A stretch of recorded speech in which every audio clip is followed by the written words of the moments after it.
Hello everyone, welcome back to this Siemens S120 PLC and SINAMICS S120 Servo Drive series video. In this video, I will discuss the number 4 sub B topic, how can we use the technology object TO to set up the motion control between the PLC and the servo drive. And the technology object will run as a bridge, connect the drive and the encoder data. So when we control a servo drive system, basically we can use this TO as the driver to control the drive and read the encoder data. This is very convenient. And regarding the motion control, when we use the Siemens servo control system, for example, SINAMICS S120 or SINAMICS S210, basically we can enable the DSC, Dynamic Servo Control function, that allows the servo closed-loop positioning control locate in the drive side. Then the closed-loop controller could be very fast to control the servo motor. If you are using the third-end servo drive system, then your PLC, i7-1500 PLC or i7-1200 PLC will run the positioning closed-loop controller. This is slightly different. If you are controlling some high dynamic motion control system, I highly recommend you use the Siemens controller and the Siemens drive. Then you can enable the dynamic servo control DSC function. That allows your servo control system can be run very high dynamic and can run the Profinet IRT communication. But for most of the cases, for example, especially for the single positioning access control, then the PLC can run the positioning controller. For using the dynamic servo control DSC or not using the DSC function, we both need to set up the technology object to allow your PLC leverage the TO can control the servo motor and can read the encoder. Especially for the Siemens system, when we use the Profinet control the servo drive, for reading the encoder, we will use the standard telegram 105 or 106. This is the typical telegram we will use. Alright, let's start using Siemens TIA portal to set up the TO, and we will set up i7-1500 PLC and SINAMICS S120 servo drive. And don't forget, this is the number 4 sub B topic. We have a couple videos before, so highly recommend you can review the previous videos, how to set up SINAMICS S120, how to tune the servo drive, and how to set up the hardware configuration and Profinet communication in the previous videos. Alright, let's start this video. Based on the previous videos, we set up the SINAMICS S120 and the PLC station in this project. And in the previous video, we successfully set up the Profinet communication based on the RT configuration. Here, you need to make sure you pick the right CU version number and drag this CU as this S120 drive station.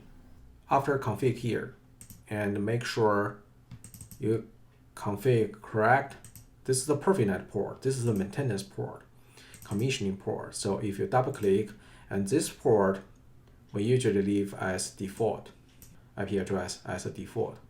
But for Profinet port, so this port, the PLC is connecting this Profinet port, and my laptop also connecting this network, 1.12. Okay. And from the telegram, so far temporarily, I leave all things as the default. The free telegram so far temporarily. Okay. And from the Profinet communication, so I'm using this. This is the Profinet name of this S120. Okay. And from media redundancy, this is the Profinet redundancy. In this case, we only use it asynchronous mode. So currently I'm using the RT communication. So I temporarily leave this off. So RT, I mean, is this. So Profinet, it has RT and IRT communication. But basically for the motion control, we will use IRT. From the configuration wise, the key difference between the RT and the IRT configuration, for the IRT, you need to base on the RT communication, then you need to configure the top logic. I will show how can we configure this after. For the motion control, basically, I would prefer use the IRT communication, or highly recommend you select the IRT. I will show the configuration after. Okay, let's start. Okay. And now let's go to the technical objects. And let's create two objects. For the red, I will pick this positioning axis. Okay. For the red one, I will name this is 11. This is 110. Okay. And here I will name this is the positioning axis, red motor, positioning axis. Okay. We set up this TO for the red motor, and then let's go to the configuration. So we can see here the system shows red cross because we haven't programmed that yet. So for this red motor, we can define if this servo that is a linear or rotary. So in this case, I'm using the rotary. Okay, the rotary and the linear, it will change this unit. Okay, and we are using the standard motor. That's the rotary motor. For linear motor, you can pick this linear motor. Okay, and here I will select this. We can define 360 as 1 revolution. Okay, torque, that's a new meter. All right, we configure this is a motor style, and then let's go to the drive. We will assign for this red motor, this TO, which drive is controlling, is connecting. So we will pick this perfect drive. Okay, we are using the Profinet, right? And then I will go to select the red motor. Drive unit 1, so from our drive here. So I will pick the drive unit 1 here. So currently we cannot see this connection. That's because we haven't assigned the telegram yet. So now we can save temporarily leave it here. Let's go back to the hardware.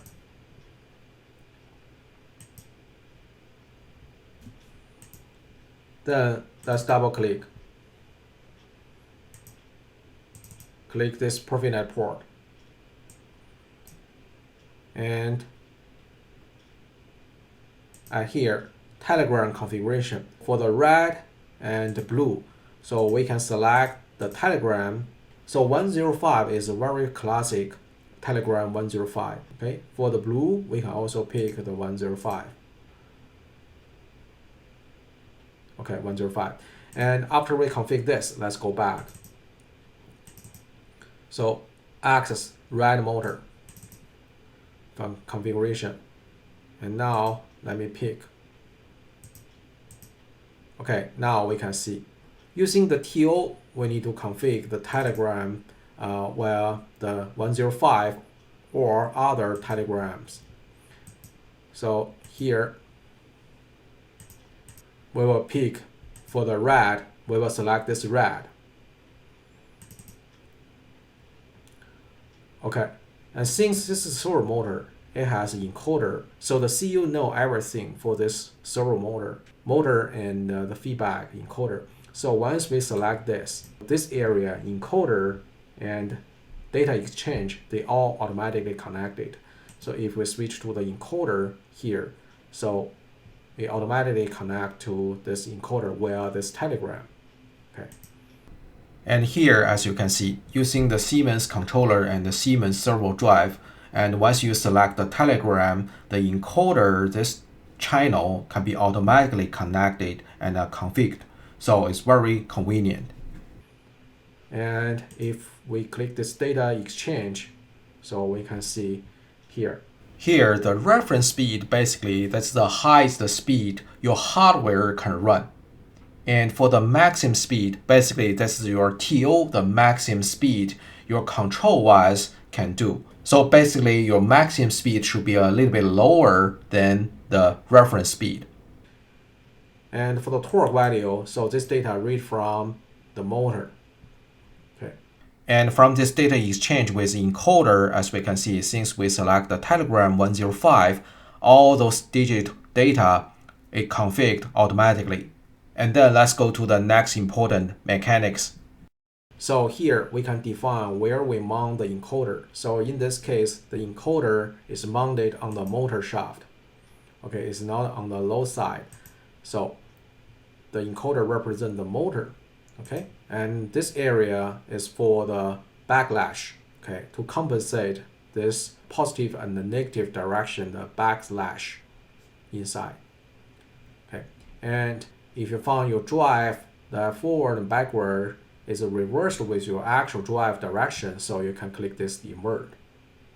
Okay, and here if you define your load, that's basically to type in the gearbox. Here means for one revolution, motor revolution, per motor revolution, how many revolutions from your low side. So this is basically, that's the gearbox ratio here. You can type in here. And to simple view, I will leave as 1 here. Okay.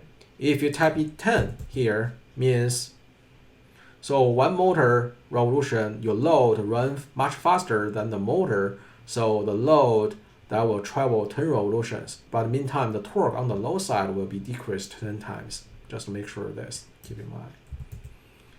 Okay. Dynamic value, here we can set up acceleration and deceleration. So in this case, I will set a little bit lower, for example, 360. 360. Okay. And we will leave a time to 5 seconds. We can set.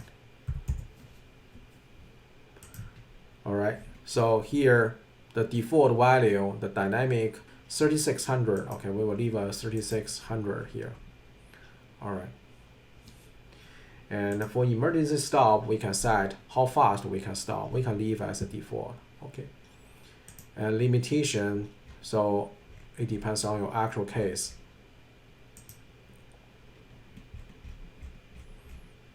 Limitations.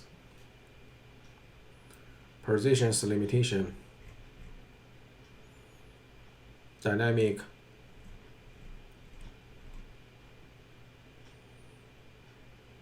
And the torque limitation. So we can set the torque represent on the motor side or on the low side. So what the torque limitation you would like to control. Okay. Then the homing, we can pick which way we want to home the encoder. Okay. And positioning monitor. Here we need to take care about this.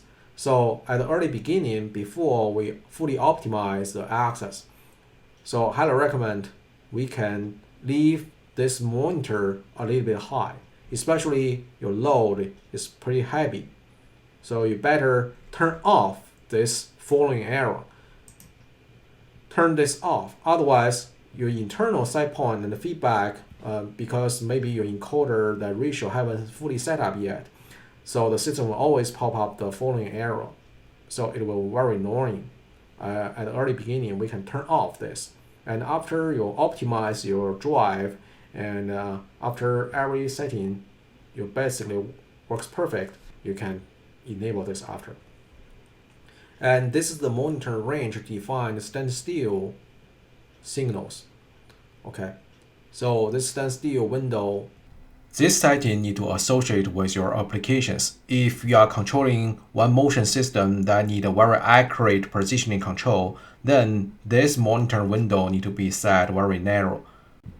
Reversely, if your system do not need the accurate positioning control, especially your system has a high inertia, then this window time and this window size need to be set a longer time and wider. So for example, I will leave 5 degrees per second, okay? Leave as this. And the window, dual window, I will leave 0.1 second, okay? So this is the red motor. And then let's configure the blue motor. For the blue motor, potentially I could do some synchronized control because we have 2 motors. For the blue motor, I will pick this synchronized axis. Basically, for the single axis moving, the positioning control and the synchronize, they are the same. But if you configure this, so that allows this motor can track with others. Okay, so I will pick the synchronized axis. This number I can set 120. Okay, I can name that blue. Synchronized axis. Okay, double click, same thing. We can define this is rotary motor. Okay, rotary motor, and all the unit is the same. Okay, and then go to drive, assign this TO to the blue. So same thing, the telegram is 105. Okay, and encoder, so encoder, just a double check. Access blue. Data exchange, we're using the 105. Okay, encoder, okay, this is the encoder we are using. All right, so load on the motor side, so 1/1 here. And for this acceleration, deceleration, same thing, we can set 360.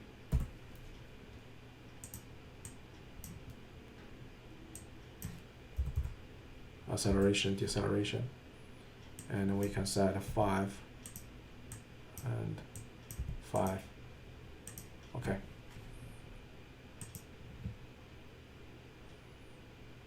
Emergency stop, okay, leave as a default. So limitations, just to go through. So in this case, because we are using the free run, so I won't set any limitations. Homings, I won't set any homings.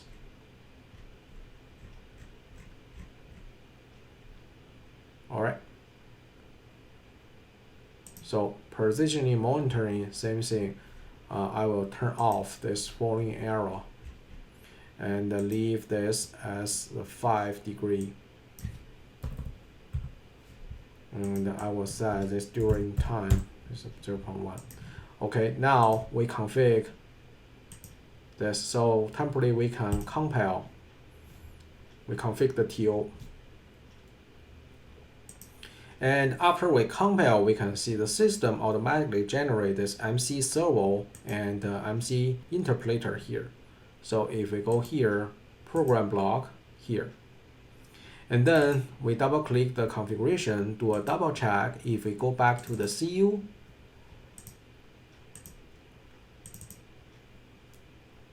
here, just a double check that two drive that got selected 105 telegram. Go to the synchronized mode. So we'll see the system actually here it shows red. So that's because this we need to set something here. The send clock, because we pick the TO, the system need the IRT communication. So that's why for the red drive and the blue drive, the system select this to check here. This is synchronized mode. So we need set IRT. So to set the IRT, as we can see here, the clock, this clock might be too short. So we can click this button. It jump to the PLC. The drive is using the IRT communication. We can see here, the drive is running as the master. And now we can scroll down.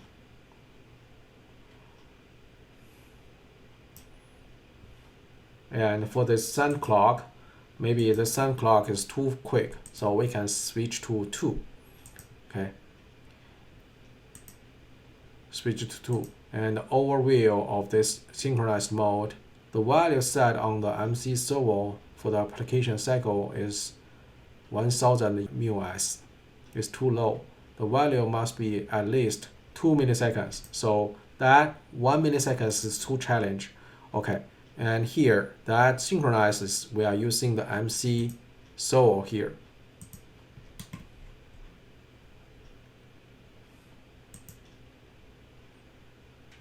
This is that time. And now if we go back to this drive,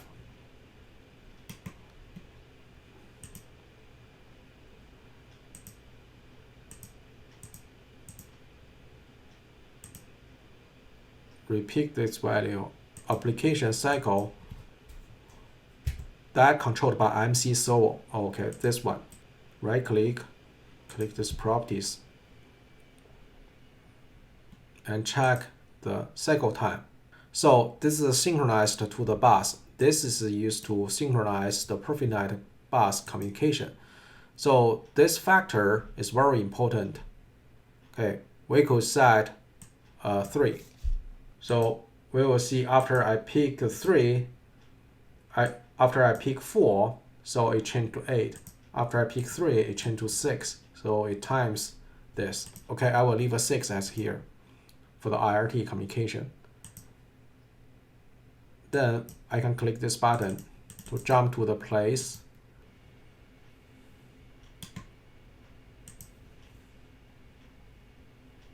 Okay, we just go back and forth and refresh this application that associate with the MC Servo at here.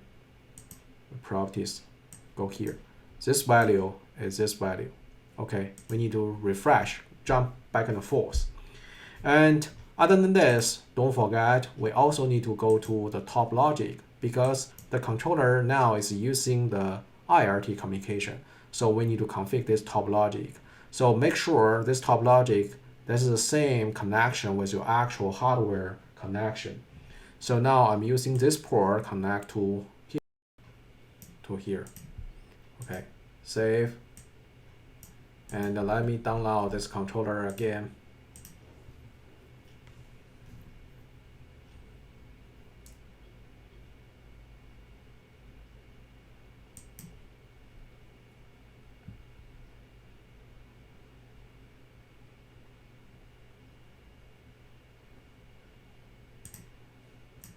Okay, now let me go online.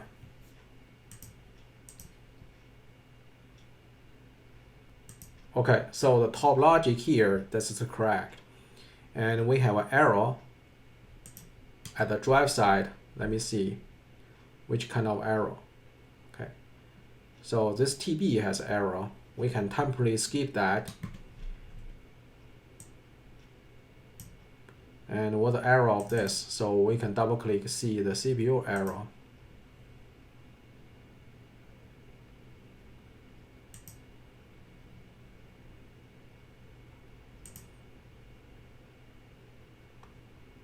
Oh, so the TB. Okay, we can temporarily skip this.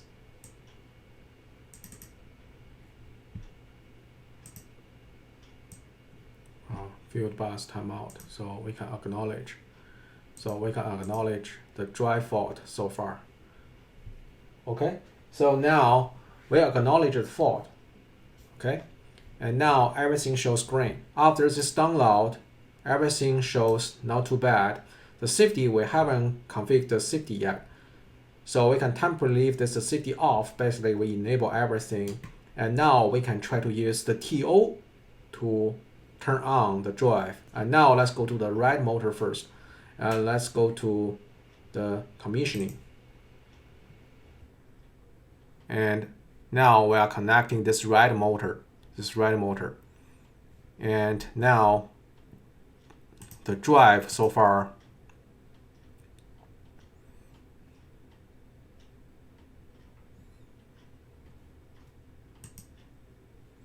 it shows no error. Okay, we are going to run this red drive click motor. Okay, so now I'm going to connect active. So I will firstly pick this set home, enable the drive. Okay, we will set 0 to the access. And then I will switch to jog mode. This is basically the sequence.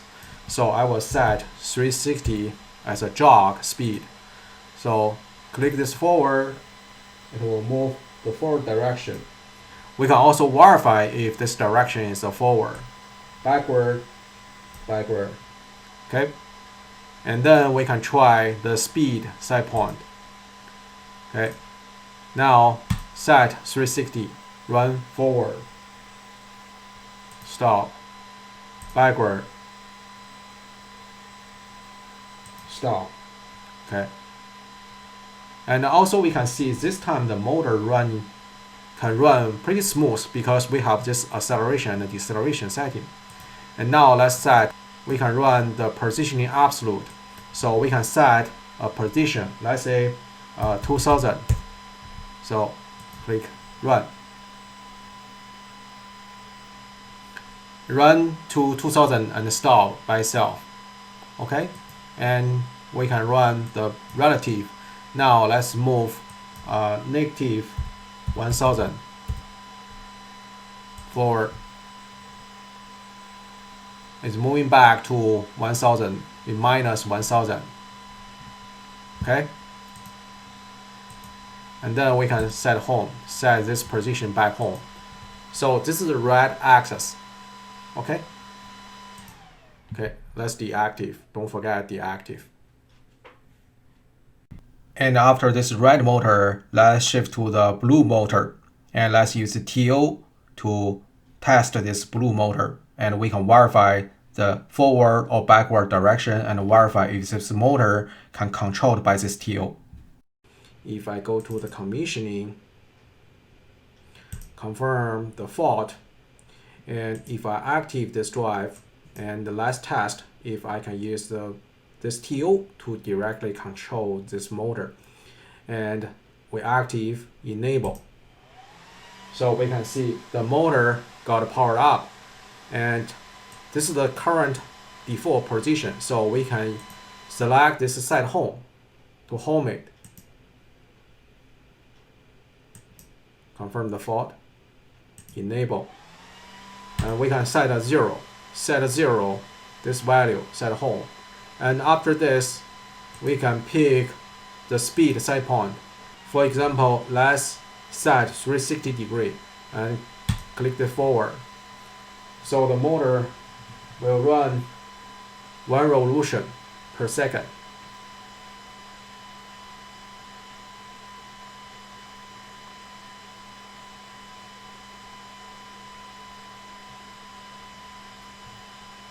Okay, stop. Or we can run the distance control. So we can use the relative. We can run 3300. So we can run 10 revolutions. Let's click this forward.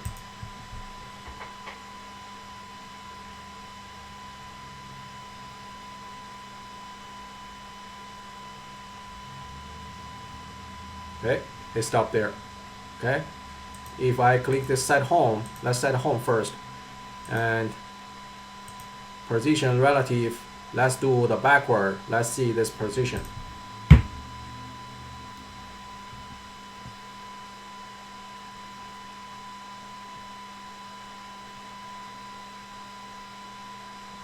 Okay, it run minus 3600 here. So this is using the TO. And with this step, next step, we can basically do the TO program, and we can use the program to control this servo motor. Alright, let's do a quick wrap up. In this video, I showed how can we use the TO technology object to set up the connection between the PLC and the drive. And using the TO, we can set up the drive control and read the encoder. The telegram we are using is the 105. The telegram 105 is a very classic telegram when we use S120 servo drive connect with a 1500 PLC. And then we can use the TO to do the quick commissioning, and we can click the forward and the backward verify if the mechanical can run properly and if the direction can run properly. And after this step, basically we can use the TO to control the drive, and then we can use the program to control the TO. So then we can use the program to control the servo drive to do the positioning control and the velocity control. Alright, let's talk about this program to control the drive in the next video. See you in next video. Thank you for watching. If you like this video, please give me a thumb up. If you like to watch more videos in my channel, Please subscribe and hit the bell. Thank you for watching.